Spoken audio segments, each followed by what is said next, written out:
Hello बच्चों, कैसे हैं आप लोग। आशा करता हूं आप सभी स्वस्थ होंगे, मस्त होंगे और पढ़ाई में कंप्लीटली व्यस्त होंगे। मैं रत्नाकर सिंह आप सभी का स्वागत करता हूं एक बार फिर से आपके अपने YouTube channel RN Education Foundation में, जहां पे हम डिस्कस कर रहे थे इलेक्ट्रिसिटी।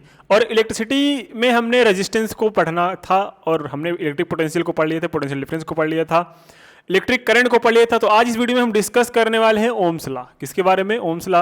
और जब ओम्स लॉ हम पढ़ेंगे तो उसी में एक नया टर्मिनोलॉजी आएगी जिसका नाम है रेजिस्टेंस। सबसे पहले ओम लॉ को जानेंगे, उसके बाद धीरे धीरे हम आगे के चैप्टर को कंप्लीट करते चले जाएंगे। तो ठीक है, चलिए स्टार्ट करते हैं बिना टाइम वेस्ट किए अपना लेक्चर।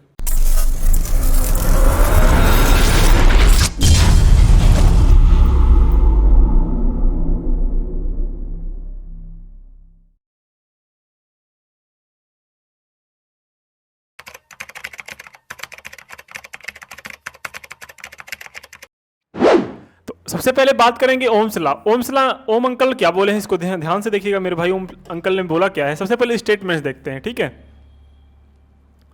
ओम्स लॉ, ठीक है। अब स्टेटमेंट क्या है इसको ध्यान से पढ़िएगा। जो साइंटिफिकली स्टेटमेंट आपके पास दिया गया वो क्या दिया गया है। ओम्स लॉ कहता है कि according to Ohm's law, Ohm's law के अकॉर्डिंग क्या है, एट अ कांस्टेंट टेम्परेचर, किसी कांस्टेंट टेम्परेचर पे the current flowing through a conductor, किसी कंडक्टर में अगर करंट का फ्लो हो रहा है, इच डायरेक्टली प्रोपोर्शनल टू, वो डायरेक्टली प्रोपोर्शनल होगा जो करंट उसमें फ्लो हो रहा है, to the potential difference across its end. मतलब ये साफ साफ बोले हैं कि जब किसी कंडक्टर में करंट का फ्लो हो रहा है एट अ कांस्टेंट टेम्परेचर पे, तो उसमें जो करंट फ्लो होगा वो डायरेक्टली प्रोपोर्शनल होगा उसके दोनों वर्टिसेस पे जो पोटेंशियल डिफरेंस होंगे उसके। मींस जितना ज्यादा पोटेंशियल डिफरेंस उतना ज्यादा करंट, और जितना कम करंट उतना कम पोटेंशियल डिफरेंस। तो भाई देखो, ये तो वही कॉन्सेप्ट हुआ ना, जब बैटरी ज्यादा चार्ज रहती है, ज्यादा चार्ज मतलब दोनों पोल्स के बीच, मतलब दोनों इलेक्ट्रोड्स के बीच क्या है, दोनों पोटेंशियल डिफरेंस बहुत ज्यादा है, तब करंट बहुत तेज फ्लो होगा। जैसे जैसे बैटरी डाउन होती जाएगी, मींस उसका पोटेंशियल डिफरेंस कम होता जाएगा जैसे जैसे, तो बैटरी डाउन होती जाएगी मतलब करंट का फ्लो कम होता चला जाएगा। तो उन्होंने यही बोला है कि अगर किसी कंडक्टर में करंट का फ्लो करा रहे हैं, सपोज दैट ये अपने पास कंडक्टर हुआ, इसमें करंट का फ्लो कराएंगे, और जैसे ही करंट का फ्लो कराएंगे तो यहाँ के जो चार्जेस हैं, यहाँ के जो इलेक्ट्रॉन्स है वो इधर से इधर जाने लगेंगे, और जब इधर से इधर जाने लगेंगे तो यहाँ से यहाँ तक चलने में उसको वर्णन करना पड़ेगा। मतलब इसके दोनों वर्टिसेस पे जो पोटेंशियल डिफरेंस भी आएगा उसके डायरेक्टली प्रोपोर्शनल होगा कौन, ये करंट। तो हम ये सीधे सीधा बोल सकते हैं कि जो करंट फ्लो होगा आई सपोज दैट इसमें करंट फ्लो हो रहा है, वो जो आई होगा वो डायरेक्टली प्रोपोर्शनल होगा किसके, इस दोनों के जो पोटेंशियल डिफरेंस जनरेट हुआ है उसके। अच्छा, जहां पे प्रोपोर्शनलिटी का सिंबल हटता है वहां पे एक कांस्टेंट आता है, यहां पे उस कांस्टेंट को नाम दिया जा रहा है, यहां पे उस कांस्टेंट को नाम दिया जा रहा है आर और वी, ठीक है। कोई दिक्कत? एक सेकेंड, क्या हम ये भी तो बोल सकते हैं कि V is equals to V directly proportional to I, ये भी तो बोल सकते हैं, या फिर बोल दो I directly proportional to V, या फिर V प्रोपोर्शनल टू, दोनों सही है। कभी कभी क्या करता है, कभी कभी एग्जामिनर आपको यही दे देगा, आप पढ़े होंगे V directly proportional to I, लेकिन कभी कभी आपको examiner I directly proportional to V दे देगा, तो वहां पे आप कंफ्यूज हो जाएंगे। कंफ्यूज नहीं होना है, ठीक है। तो आपको याद रखना है कि जो कंडक्टर में करंट फ्लो कराते हैं वो पोटेंशियल डिफरेंस के डायरेक्टली प्रोपोर्शनल टू होगा, और साथ साथ पोटेंशियल डिफरेंस भी करंट के डायरेक्टली प्रोपोर्शनल होगा। हाँ, अगर बात रही किसकी, रेजिस्टेंस की, तो इस केस में रेजिस्टेंस हमेशा I के साथ आएगा, क्योंकि करंट जिसके साथ फ्लो होगा रेजिस्टेंस वहीं पे जनरेट होगा। तो हम यहाँ पे साफ साफ बोल देंगे, यहाँ पे जब प्रोपोर्शनलिटी का सिंबल हटेगा, कहाँ से, V का, जब V का प्रोपोर्शनलिटी का सिंबल हटेगा इज इक्वल्स टू क्या हो जाएगा, आर आई। क्या हो जाएगा, आर क्या है, आर प्रोपोर्शनलिटी सिंबल है, प्रोपोर्शनलिटी कांस्टेंट है जिसका नाम बोलते हैं हम रेजिस्टेंस है। क्या है, रेजिस्टेंस। ये रेजिस्टेंस क्या है अभी आगे इसके बारे में हम डिस्कस करेंगे, लेकिन आप ये समझ लो कि ओम्स लॉ हमें यही बताया कि V इज इक्वल्स टू क्या होता है, आई आर। मतलब किसी सर्किट में अगर करंट फ्लो हो रहा है, तो उसके वजह से जो पोटेंशियल डिफरेंस जनरेट होगा दोनों वर्टिसेस पे किसी कंडक्टर के, वो डायरेक्टली प्रोपोर्शनल होता है उसमें फ्लो होने वाले करंट के। और जब प्रोपोर्शनलिटी का सिंबल हटता है तो वहां पे एक नया सिंबल इंट्रोड्यूस होता है जिसका नाम है आर, और आर एक कांस्टेंट है जिसका नाम बोलते हैं इलेक्ट्रिक रेजिस्टेंस।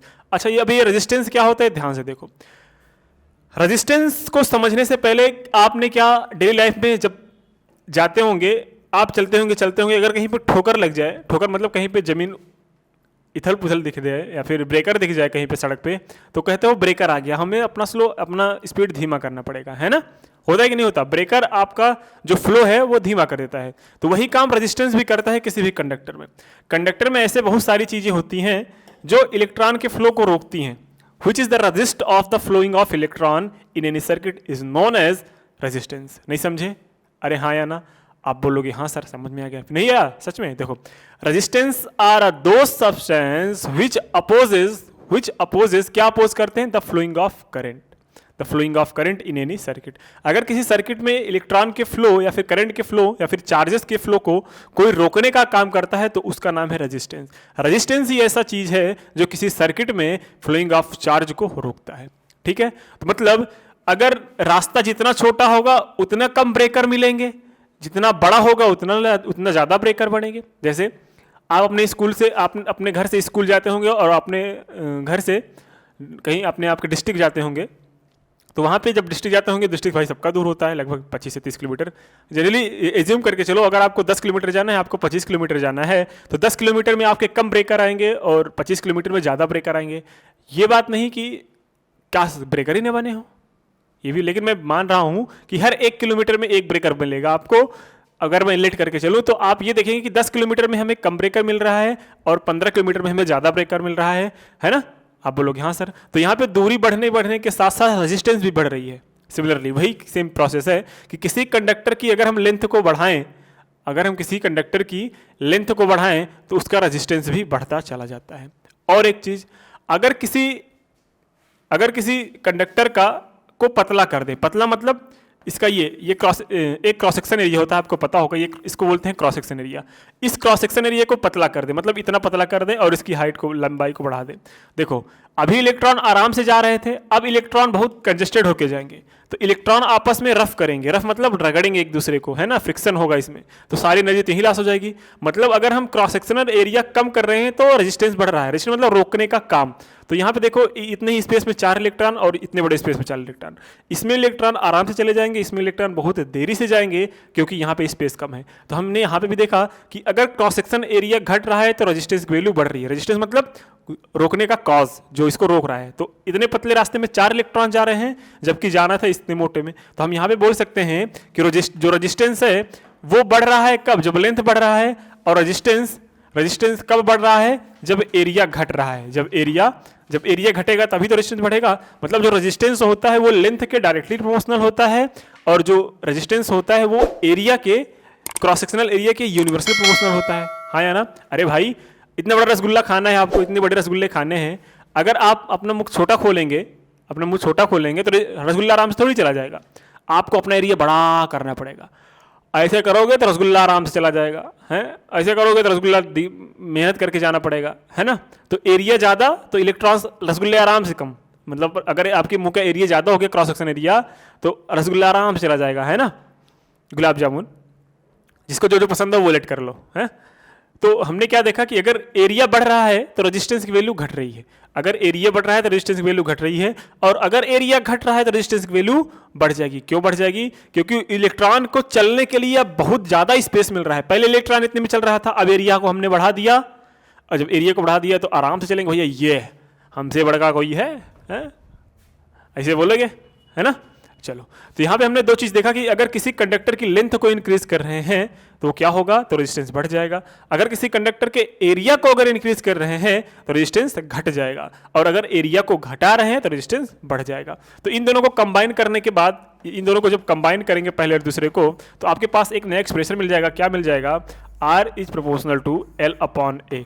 अब यहाँ पे भी अगर प्रोपोर्शनलिटी का सिंबल हटेगा तो एक नया टर्म इंट्रोड्यूस होगा जिसका नाम है रो। क्या नाम है? रो। और ये rho L/A, where rho is equals to constant. क्या है? कांस्टेंट है। क्या है? कांस्टेंट है। अब इस कांस्टेंट की को बोलते हैं रेजिस्टिविटी। क्या बोलते हैं मेरे भाई? रेजिस्टिविटी।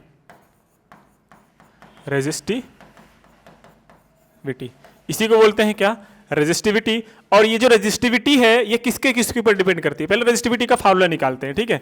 यहाँ पे रेजिस्टिविटी अगर कैलकुलेट करना चाहे तो ए इधर मल्टीप्लाई हो जाएगा तो आर इंटू ए हो जाएगा, और यल इधर मल्टीप्लाई में इधर जाके क्या हो जाएगा, डिवाइड। तो rho is equal to R A by L, rho is equal to क्या आ गया, R A by L, where rho is the resistivity, R is the resistance, A is the cross sectional area and L is the length of conductor. अच्छा, इतना तो हो गया sir. अगर इसकी यूनिट की बात करें तो यूनिट इसका रेजिस्टेंस की यूनिट क्या होती है, ओम होती है, एरिया की यूनिट क्या होती है, मीटर स्क्वायर होती है, लेंथ की यूनिट क्या होती है सर, मीटर होती है, मीटर से मीटर कैंसिल, तो यहाँ पे जो रेजिस्टिविटी की यूनिट आ गई वो क्या आ गई, वो आ गई ओम मीटर, क्या आ गई, ओम मीटर। ओम का सिंबल ऐसे होता है, ध्यान से देखना, ओम।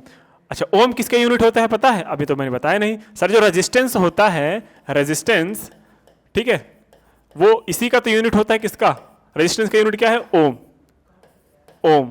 कहीं कहीं ऐसा लिखेगा, कहीं कहीं ऐसा लिखेगा, ठीक है। ये जो सिंबल होता है ये, इसको ओमेगा एक्चुअल में पढ़ा जाता है, लेकिन इसको हम ओम पढ़ेंगे इस फिजिक्स में, इस चैप्टर में, ठीक है। तो रेजिस्टेंस की यूनिट क्या होती है, ओम, रेजिस्टिविटी की यूनिट क्या होती है, ओम मीटर, दोनों ध्यान से रखना। अब आपको इस पे बहुत सारे न्यूमेरिकल्स बनेंगे, और ये तो आपका डिफिनेशन हो गया क्या, ओम्स लॉ का, अच्छी तरीके से आपने सीख भी लिया। अगर मैं बात करूं कि सर ये रेजिस्टिविटी डिपेंड किसकी करती है, तो डिपेंड्स ऑन, अब बहुत लोग बोलेंगे सर रेजिस्टेंस पे डिपेंड करेगा, एरिया पे डिपेंड करेगा, लेंथ पे डिपेंड करेगा, लेकिन ऐसी बात नहीं है। जो रेजिस्टिविटी होती है वो नेचर ऑफ सब्सटेंस पे डिपेंड करती है। आपने ग्लास लिया है, आपने कॉपर का वायर लिया है, आपने आयरन का वायर लिया है, आपने स्टील का वायर लिया है, किसका वायर लिया है, रेजिस्टिविटी उस पर डिपेंड करती है। आपके एग्जामिनर में जब पिछले साल टर्म फर्स्ट था, वहां पे एक क्वेश्चन पूछा गया था कि रेजिस्टिविटी डिपेंड ऑन, तो वहां पे बच्चे लगा के आए थे रेजिस्टेंस, एरिया वगैरह वगैरह, वो आपको ऑप्शन में देगा, जो कि गलत होगा। आपको ऑप्शन में क्या देखना है भैया, जितने टाइप के सब्सटेंस आपके रहेंगे, जैसे ग्लास हुआ, रॉड हुआ, है ना, कॉपर हुआ, जितने टाइप के मटेरियल रहेंगे तो वो कांस्टेंट, जब आप किसी कंडक्टर को खरीदने जाओगे ना तो वहां पे लिखा रहता है कि इतनी इसकी रेजिस्टिविटी इतनी है, तो आप उसको देख के ज्यादा लोगे, है ना। तो यहाँ पे देखना, जो डिपेंड्स ऑन, जो रेजिस्टिविटी डिपेंड्स किसके ऊपर डिपेंड करती है, नेचर ऑफ सब्सटेंस के ऊपर, नेचर ऑफ, ये याद रखना आप, नेचर ऑफ सब्सटेंस, सब्सटेंस का नेचर कैसा है, ठीक है, कांच का बना है, लकड़ी का बना है, किसका बना है, मतलब किस कंडक्टर का बना है, कंडक्टर भी हो सकता है, नॉन कंडक्टर भी हो सकता है, हर एक का जो रेजिस्टेंस हो, रेजिस्टिविटी होती है वो अलग अलग होती है, ठीक है। इतने क्लियर आप बोलोगे, हाँ सर इतना क्लियर। तो हमने क्या क्या देखा, हमने इसमें देखा कि ओम्स लॉ क्या होता है, क्या ओम्स लॉ क्या होता है, तो ओम्स लॉ को हमने इस तरीके से डिफाइंड किया, जिसको हम रेजिस्टेंस, उसके बाद अपना एक नया टर्मिनोलॉजी है जिसको बोलते हैं रेजिस्टेंस, और रेजिस्टेंस को अच्छी तरीके से पढ़ा। तो रेजिस्टेंस क्या होता है एक बार फिर से मैं बता दूं, रेजिस्टेंस की डिफिनेशन ध्यान से देखिए क्या लिखा गया है, it is the ratio of the potential difference applied between the ends of the conductor and current flowing through the, ये तो ओम्स क्लास से लिखा है, लेकिन अगर जनरली डिफिनेशन की बात करें तो resistance is the cause, resistance is the cause by which it opposes the flowing of charge in any circuit, ठीक है। रेजिस्टेंस एक कॉज है जो कि अपोज करता है किसके, फ्लोइंग ऑफ चार्ज को, किसमें, सर्किट में। वो बस यही जनरली याद कर लो, आराम से आपका रेजिस्टेंस की डिफिनेशन आ जाएगी।